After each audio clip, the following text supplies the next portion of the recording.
Assalamualaikum warahmatullahi wabarakatuh. Alhamdulillah. Alhamdulillahilladzi hadana lihada. Wa ma kunna linahtadiya lawla an hadanallah. May yahdihillahu fala mudhillalah wa may yudlil fala hadiyalah. Asyhadu an la ilaha illallah wahdahu la syarikalah. Wa asyhadu anna Muhammadan abduhu wa rasuluh. Allahumma salli wa sallim ala Sayyidina Muhammad wa ala alihi wa sahbihi ajma'in. Wa qala ta'ala a'udzu billahi minasyaitonir rajim. Bismillahirrahmanirrahim. Kuntum khaira ummatin ukhrijat lin-nasi ta'muruna bil ma'ruf wa tanhauna 'anil munkar wa tu'minuna billah. Shadaqallahul azim. Saudara-saudara kaum muslimin rahimakumullah.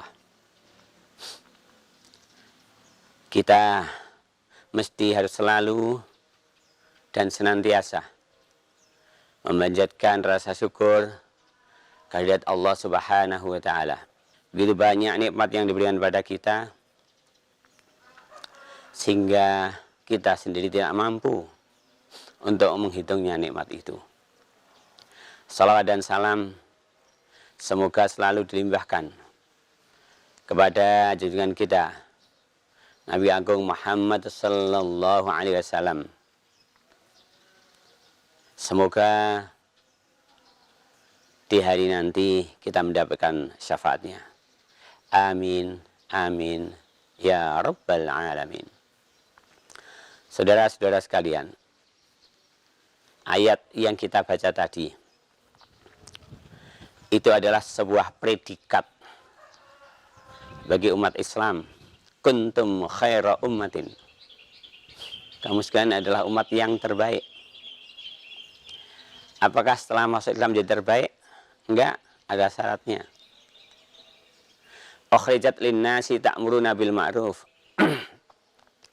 Yang dia aktivitas keluar kepada manusia itu ta'muruna bil ma'ruf, memerintahkan kebaikan, wa tanhauna 'anil munkar, dan punya kemampuan, punya keberanian untuk mencegah kemungkaran. Wa tu'minuna billah, dan iman kepada Allah. Semua kegiatan itu harus didasari dengan iman kepada Allah. Jadi ada 3 syarat untuk menjadi umat terbaik. Sesudah masuk agama Islam adalah ta'muruna bil ma'ruf, perintah kepada kebaikan.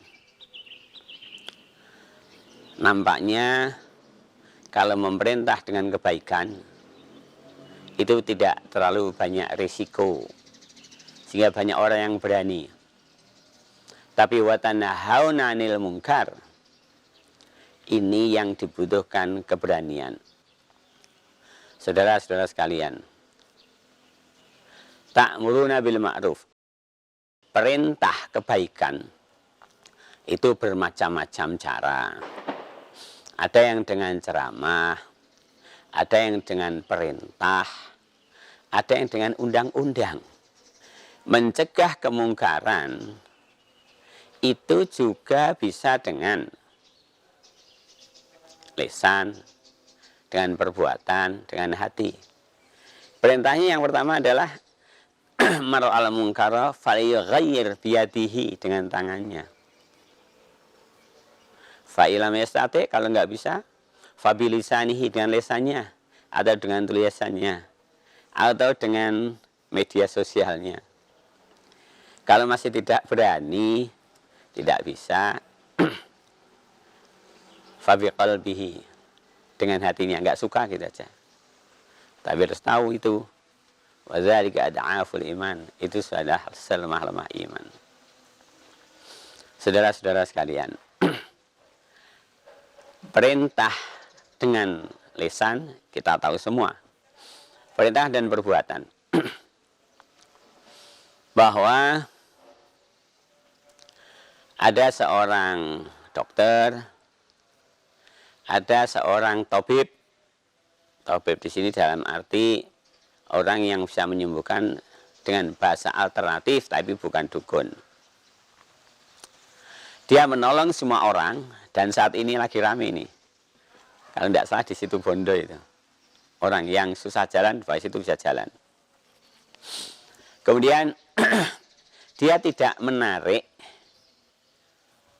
tarif, tidak pasang tarif. Ya terserah orang, mau ngasih aja masukkan ke tempat tertentu, tidak menerima langsung. Ini adalah salah satu contoh perintah berbuat baik, perintah kebaikan. Bismillahirrahmanirrahim.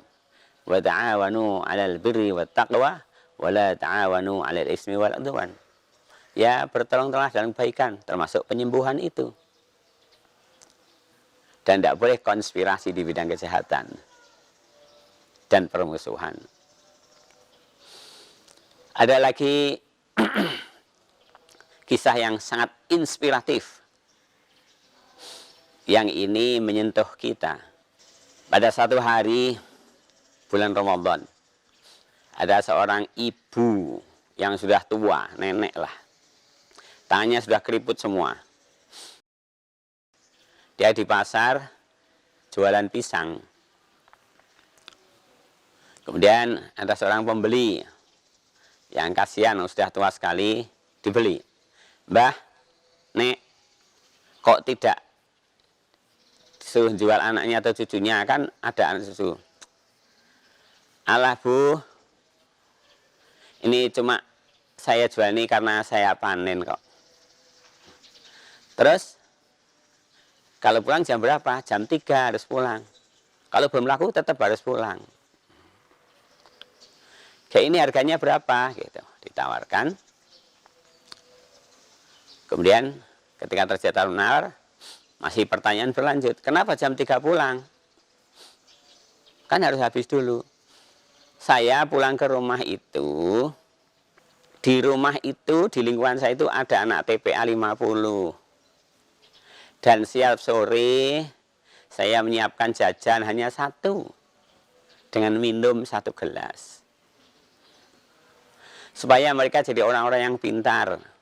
Tidak seperti saya hanya bisa baca Fatihah saja. Itu pun belepotan bacaannya. Kemudian sang pembeli itu tersentuh. Kemudian dibeli pisangnya. Mbah, saya beli mbah. Nek, saya beli. Berapa? Setelah terjadi transaksi dikasih uang. Uangnya besar. Aduh, tidak ada uang kembalinya, Bu. Ya udah, saya tukarkan dulu. Seorang ibu tadi pergi agak menjauh, mengambil uang, tidak menukarkan. Mengambil uang, kemudian dimasukkan amplop sejumlah 50. Kemudian dimasukkan tas kresek, terus dibeli pisangnya. Tiap 1 amplop 10.000. Kemudian setelah dibeli pisangnya, Mbah ini sudah saya tukarkan, sudah pas, ada uang kembali. Dan neneknya itu orang yang sangat jujur, trustnya tinggi. Selesai pulang. Ketika pulang, kemudian yang beli langsung pulang, pisah. Sampai rumah sore dibuka sama nenek tadi, nangis. Uangnya yang datang itu 10.000 kali 50. Kan sudah 500.000. Padahal tidak harganya sekian. Enggak sampai 100.000 harganya. Nangis dia. Kemudian dia belikan anak-anak itu lebih dari hari kebiasaannya. Hari berikutnya, ibu tadi yang belanja, pisangnya datang. Bu, nenek yang jual pisang di sini kemana? Oh, dia jualnya punya karena panen. Dia enggak jual kulaan, tapi jual karena panen. Itulah sebuah inspiratif bahwa seorang nenek yang miskin lah secara ekonomi, tapi dia masih meluangkan waktunya, meluangkan hartanya untuk anak-anak kecil. Dia bilang, untuk apa? Cari kodaran. Orang kampung Qadaran. Padahal itu yang dimaksud Lailatul Qadar. Nah sekarang Lailatul Qadar itu tidak hanya sholat, iktikaf, tetapi juga melakukan perbuatan yang terbaik pada malam itu. Ngasih makan untuk sahur kepada siapapun. Ngasih apalah. Itu yang disebut Qadar dalam perspektif yang berbeda. Kalau ingin mengatakan itu boleh dan tidak dalilnya, maka khilafiyah itu sudah selesai pada mazhab yang 4 itu. Hanafi, Hambali, Syafi'i dan Maliki sudah selesai. Imam-imam besar itu. Jadi tidak usah bicara kunut boleh tidak dan seterusnya. Itu sudah selesai. Kemudian watan haunanil mungkar dan ta'muruna bil ma'ruf. Ini yang paling efektif. Kita teriak-teriak gitu. Untuk melarang perbuatan. Jangan ada disko, jangan ada dugem dunia gemerlapan. Jangan ada mabuk. Tetapi kalau undang-undang tidak melarang, ya bagaimana kita bisa menyelesaikan? Karena yang paling efektif ta'muruna bil ma'ruf wa tanhauna 'anil munkar itu pakai undang-undang. Karena itu memilih pemimpin yang bagiannya itu membuat undang-undang itu menjadi sangat urgen. Teriak-teriak kalau keputusan menteri, keputusan gubernur selesai, nggak bisa apa-apa. Karena dia dikawal polisi. Gitu. Karena itu saya berharap dari santri-santri Wali Songo ini nanti jangan jadi kiai semua. Ada yang jadi kelompok bagian bikin undang-undang. Jadi untuk memperbaiki umat, untuk merusak umat, itu yang paling efektif itu adalah pakai undang-undang. Karena itu saya sekali lagi, santri nanti ada yang jadi bupati, ada yang jadi, dan ini lagi tren sekarang. Karena yang dipilih pemimpin-pemimpin sekarang, bupati, gubernur, bahkan sampai presiden, itu yang dinilai adalah trustnya, rekam jejaknya. Rekam jejaknya bagaimana? Gitu. Karena itu kepada kalian yang masih muda, itu rekamlah perilakumu, jejakmu yang baik. Sehingga nanti sampai di atas, itu cepat sekali. Sekali jatuh, bangkitnya adalah susah. Sekian, terima kasih. Selamat berpuasa. Semoga ketemu hari raya dan ketemu Ramadan yang akan datang dan puasa kita diterima Allah Subhanahu wa taala. Aqulu qouli hadza wastaghfiruhu innahu wal ghafurur rahim. Wassalamualaikum warahmatullahi wabarakatuh.